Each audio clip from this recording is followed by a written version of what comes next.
ॐ गणनान् त्वा गणपतिगुं हवामहे कविं कवीनामुपमस्रवस्तमं ज्येष्ठराजं ब्रह्मणां ब्रह्मणस्पद आनशृण्वन्नोतिभिः सीदसादनम् ॐ श्रीमहागणाधिपतये नमः। प्रणो देवी सरस्वती वाजेभिर्वाजनीवती धीनामवित्र्यवतु। श्रीमहासरस्वत्यै नमः। श्रीगुरुभ्यो नमः। हरिः ॐ। ॐ नमो भगवते रुद्राय। ॐ श्रीमात्रे नमः। ॐ भद्रं कर्णेभिः शृणुयाम देवाः भद्रं पश्येमाक्षभिर्यजत्राः स्थिरैरङ्गैस्तुष्टुवागुंसस्तनूभिः वसेम देवहितैयदायुः स्वस्ति न इन्द्रो वृद्धस्रवाः स्वस्ति नः पूषा विश्ववेदाः स्वस्ति नस्तार्क्ष्यो अरिष्टनेमिः स्वस्ति नो बृहस्पतिर्ददातु। ॐ शान्तिः शान्तिः शान्तिः। ॐ ब्रह्मणे नमः। ॐ ब्रह्मा देवानां प्रथमः सम्बभूव विश्वस्य कर्ता भुवनस्य गोप्ता सब्रह्म विद्यां सर्वविद्याप्रतिष्ठामदर्वाय ज्येष्ठपुत्राय प्राह अदर्वणेयां प्रवदेत ब्रह्मा दर्वातां पुरोवाचाङ्गिरे ब्रह्मविद्याम्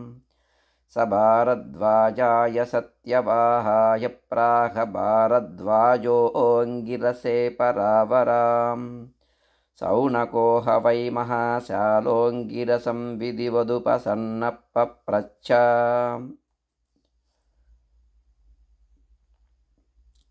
कस्मिन्नु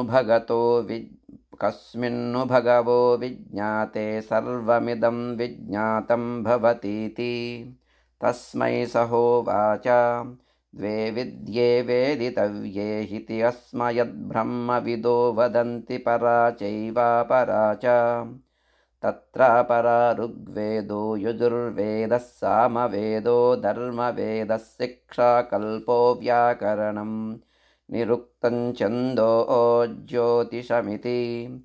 अधपरायया तदक्षरमधिगम्यते यत्तदद्रेश्यमग्राह्यमगोत्रमवर्णमचक्षुश्रोत्रं तदपानिपादं नित्यं विभुं सर्वगतं सुसूक्ष्मं तदव्ययं यद्भूतयोनिं परिपश्यन्ति धीराः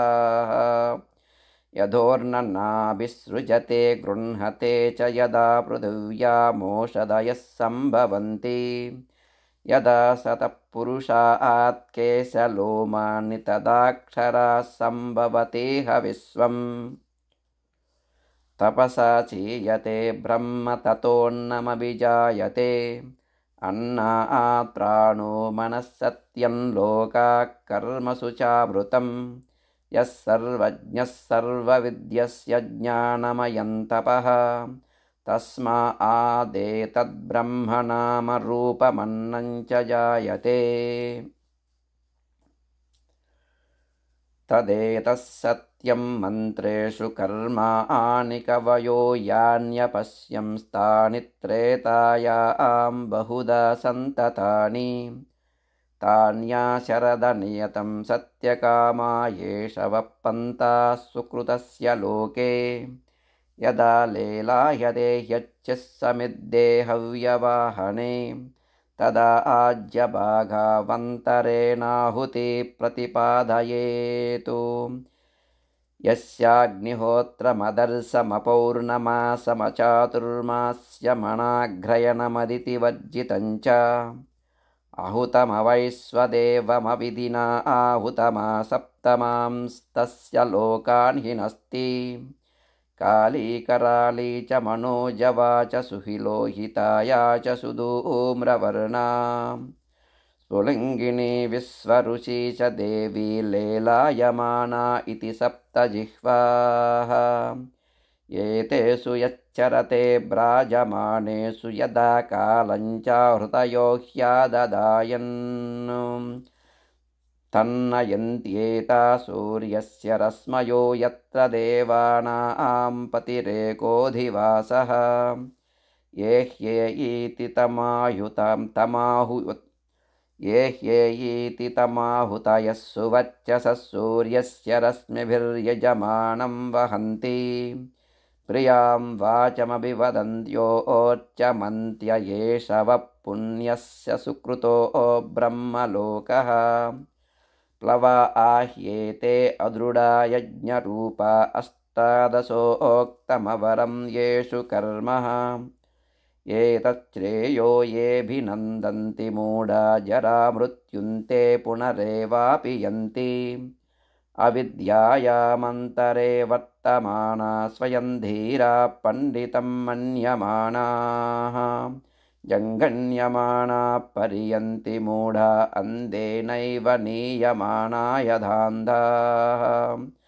अविद्यायां बहुधा वर्तमाना वयं कृतार्धा इत्यभिमन्यन्ति बालाः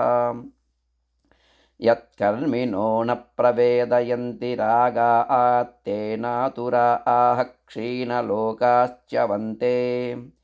इष्टापोर्तं मन्यमाना वरिष्ठन्नान्यच्छ्रेयो वेदयन्ते प्रमूढाः नाकस्य पृष्ठे ते सुकृतेऽनुभूत्वेमं लोकं हीनतरं वा विशन्ति तपःश्रद्धेये ह्युपवसन्त्यरण्ये शान्ता विद्वांसो भैक्ष्यचर्याञ्चरन्तः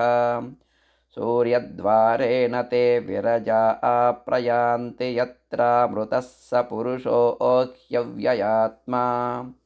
परीक्ष्य लोकान् कर्मचितान् ब्राह्मणो निर्वेदमाया आन्नास्त्यकृतकृतेन परीक्ष्य लोकान् कर्मचितान् ब्राह्मणो निर्वेदमाया आन्नास्त्यकृतकृतेन तद्विज्ञानाद्धं स गुरुमेवाभिगच्छेत् समित्पाणिश्रोत्रियं ब्रह्मनिष्ठम् तस्यैष विद्यानुपसन्नाय सम्यक् प्रशान्तचित्ताय समान्विताय येनाक्षरं पुरुषं वेद सत्यं प्रोवाच तां तत्त्वतो ब्रह्मविद्याम् तदेतः सत्यं यदा सुदीप्ता पावकाद्विस्फुलिङ्गा सहस्रशप्रभवन्ते सरूपाः तदा अक्षराद्विविधा सोऽम्यभावा प्रजायन्ते तत्र चैवापि यन्ति दिव्यो ह्यमूर्तः पुरुषः स बाह्य आभ्यन्तरो ह्यजः अप्राणो ह्यमना शुभ्रो ह्यक्षरात् परतः परः एतस्माज्जायते प्राणो मनः सर्वेन्द्रियाणि च कं वायुर्ज्योतिरापपृथिवी विश्वस्य धारिणी अग्निर्मूर्धा चक्षुषी चन्द्रसूर्यौ दिशश्रोत्रे एवाग्निवृताश्च वेदाः वायुप्राणो हृदयं विश्वमस्य पद्भ्यां पृथिवी ह्येष सर्वभूतान्तरात्मा तस्मादग्निः समिदो यस्य सूर्यः सोमोऽत्पर्जन्यवोषधयः पृथिव्याम् पुमान् रेतः सिञ्चति योषितायां बह्वी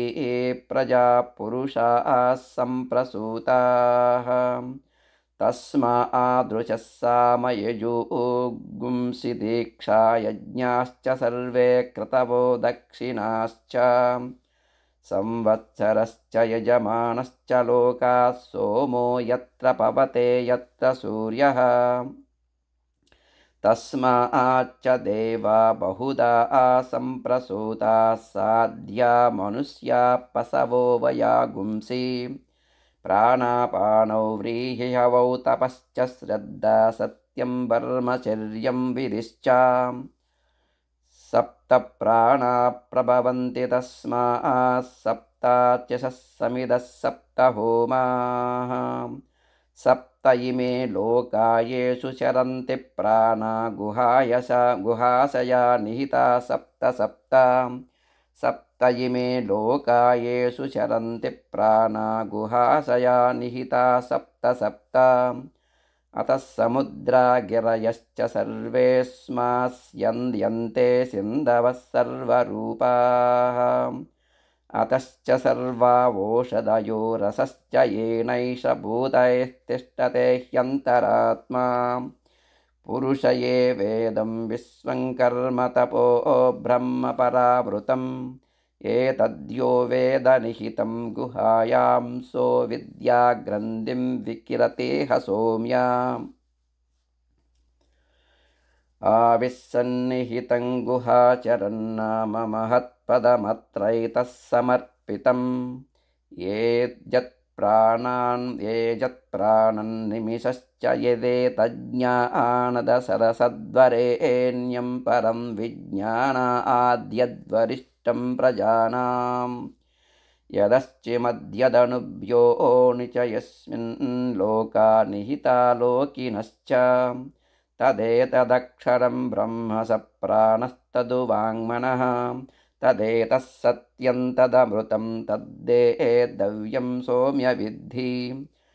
धनुर्गृहीत्वौपनिषदं महास्त्रं शरं युपासा निशितं सन्दयिता आयं यतद्भावगतेन चेतसा लक्ष्यं तदेवाक्षरं सौम्य विद्धि प्रणवो धनुःशिरो ह्यात्मा ब्रह्म तल्लक्ष्ममुच्यते अप्रमत्तेन वेदव्यं शरवत्तन्मयो भवेत् यस्मिन् ह्यौ पृथिवी चान्तरिक्षमोतं यस्मिन् ह्यौ पृथिवी चान्तरिक्षमोतं मनः सह प्राणैश्च सर्वैः यस्मिन् ह्यौ पृथिवी चान्तरिक्षमोतं मनः सह प्राणैश्च सर्वैः तमेवैकं जानद आत्मानमन्या वाचो विमुञ्चदामृतस्यैष सेतुः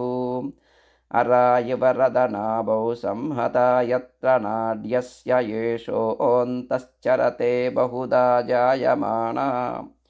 ओमित्येवं ध्यायद आत्मानं स्वस्तिवः पारयतमसः परस्तात्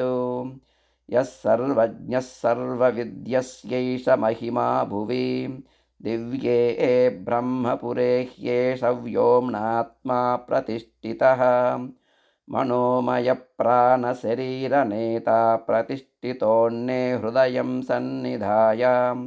तद्विज्ञानेन परिपश्यन्ति धीरा आनन्दरूपममृतं यद्विभाति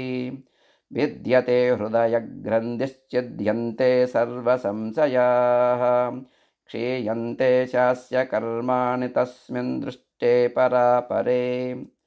क्षीयन्ते शास्य कर्माणि तस्मिन् दृष्टे परापरे हिरण्मये परे कोशे विरजं ब्रह्म निष्कलं तच्छुभ्रं ज्योतिषां ज्योतिस्तद्यदा आत्मविदो विदुः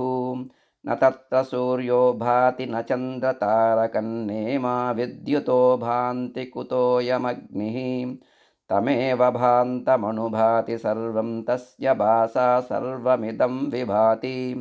ब्रह्मैवेदममृतं पुरस्ताद् ब्रह्म पश्चाद् ब्रह्म दक्षिणश्चोत्तरेण अधश्चोर्ध्वं च प्रसृतं ब्रह्मैवेदं विश्वमिदं वरिष्ठं ब्रह्मैवेदममृतं पुरस्ताद् ब्रह्म पश्चाद् ब्रह्म दक्षिणतश्चोत्तरेण अधश्चोर्ध्वं च प्रसृतं ब्रह्मैवेदं विश्वमिदं वरिष्ठम् द्वासु पर्णा सयुजा सकाया समानं वृक्षं परिपस्वजाते द्वासु पर्णा सयुजा सकाया समानं वृक्षं परिषस्वजाते तयोरन्यप्यफलं स्वाद्यन्तन्नस्नन्नन्यो अभिचाकसीति समाने वृक्षे पुरुषो निमोग्ने नीशया आशोषति मुह्यमानः समाने वृक्षे पुरुषो निमोग्ने नीशया आशोषति मुह्यमानः जुष्टं यदा पश्यत्यन्यमीशमस्य महिमानमिति वीतशोकः यदा पश्यते रुक्मवर्णं कर्तारमीशं पुरुषं ब्रह्मयोनिं तदा विद्वान् पुण्यपापे विधूय निरञ्जनः परमं साम्यमुपैति प्राणो ह्येष यः सर्वभूतैर्विभाति विजानन् विद्वान् भवते नातिवादी आत्मक्रीड आत्मरतिक्रियावानेश ब्रह्मविदां वरिष्ठः सत्येन लभ्यस्तपसा ह्येष आत्मा सम्यग्ज्ञानेन ब्रह्मचर्येण नित्यम् अन्तःशरीरे ज्योतिर्मयो हि शुभ्रोऽयं यस्यन्ति यतयः क्षीणदोषाः अन्तःशरीरे ज्योतिर्मयो हि शुभ्रोऽयं पश्यन्ति यतयः क्षीणदोषाः सत्यमेव जयते नानृतं सत्येन पन्था विदतो देवयानः येन आक्रमन्तृषयो ह्याप्तकामा यत्ततः सत्यस्य परन्निधानं बृहच्च तद्दिव्यमचिन्त्य रूपं सूक्ष्माच्च तः सूक्ष्मतरं विभाति दूरास्सु दूरे तदिह आन्तिके च पश्यस्वहैव निहितं गुहायां न चक्षुषा गृह्यते नापि वाचा नान्यैर्देवैस्तपसा कर्मणा वा ज्ञानप्रसादेन विशुद्धसत्त्वस्तु तं पश्यते निष्कलं ध्यायमानः येषोऽनुरात्मा चेतसा वेदितव्यो यस्मिन् प्राणः पञ्चदा संविवेश प्राणैश्चित्तं सर्वमोतं प्रजानां यस्मिन् विशुद्धे विभवत्येष आत्मा यं यं लोकं मनसा संविभाति विशुद्धसत्त्वः कामयते यांश्च कामान् तं लोकं जयते तांश्च कामास्तस्मादात्मज्ञं यच्चयेद्भूतिकामः स वेदैतत्परमं ब्रह्मधाम यत्र विश्वन्निहितं भाति शुभ्रम् उपासते पुरुषं ये ह्यकामास्ते सुक्रमे तदधिवर्तन्ति धीराः कामान्यः कामयते मन्यमानः स कामभिर्जायते तत्र तत्र पर्याप्तकामस्य कृतात्मनस्तु इहैव सर्वे प्रविलीयन्ति कामाः नायमात्मा प्रवचनेन लभ्यो न मेधया न बहुना आश्रुतेन येमेवैष वृणुते तेन लभ्यस्तस्यैष आत्मा विवृणुते तनूं स्वां नायमात्मा बलहीनेन लभ्यो न च प्रमादात् तपसो वाप्यलिङ्गात् एतैरुपायैर्यतते यस्तु विद्वांस्तस्यैष आत्मा विशते ब्रह्मधाम सम्प्राप्यैनमृषयो ज्ञानतृप्ता कृतात्मानो वीतरागा प्रशान्ताः ते सर्वगुं सर्वतः प्राप्य धीरा युक्तात्मानः सर्वमेवाविशन्ति वेदान्तविज्ञानसुनिश्चितार्धा सन्न्यासयोगाद्यतयः शुद्धसत्त्वाः ते ब्रह्मलोकेषु परान्तकाले परामृता परिमुच्यन्ति सर्वे गता कला पञ्चदश प्रतिष्ठा देवाश्च सर्वे प्रतिदेवतासु कर्माणि विज्ञानमयश्च आत्मा परे व्यये सर्वे एकीभवन्ति यदा आनद्यस्यन्दमानाः समुद्रे स्तङ्गच्छन्ति नामरूपे विहाय तदा विद्वान्नामरूपाद्विमुक्तः परात्परं पुरुषमुपैति दिव्यं स यो ह वै तत्परं परमं ब्रह्म वेद ब्रह्मैव भवति नास्याद्ब्रह्मवित्कुले भवति तरति शोकं तरति पाप्मानं गुहाग्रन्थिभ्यो विमुक्तो मृतो भवति तदेतदृशाभ्युक्तं क्रियावन्तः श्रोत्रिया ब्रह्मनिष्ठा स्वयं जुह्वत ये कर्षिगुश्रद्धयन्तः तेषामेवैतां ब्रह्मविद्यां वदेत शिरो व्रतं विधिवद्यैस्तु चीर्णम् तदेतः सत्यमृषिरङ्गिरा पुरोवाच नैतदशीर्णव्रतोऽधीते तदेतः सत्यमृषिरङ्गिरा पुरोवाच नैतदशीर्णव्रतोऽधीते नमः परमऋषिभ्यो नमः परमऋषिभ्यः ॐ भद्रं कर्णे विशृणुयाम देवाः भद्रं पश्येमाक्षभिर्यजत्राः स्थिरैरङ्गैस्तुष्टुवागुंसस्तनूभिः व्यसेम देवहितैयदायुः स्वस्ति न इन्द्रो वृद्धश्रवाः स्वस्ति नः पूषा विश्ववेदाः स्वस्ति नस्तार्क्ष्यो अरिष्टनेमिः स्वस्ति नो बृहस्पतिर्ददातु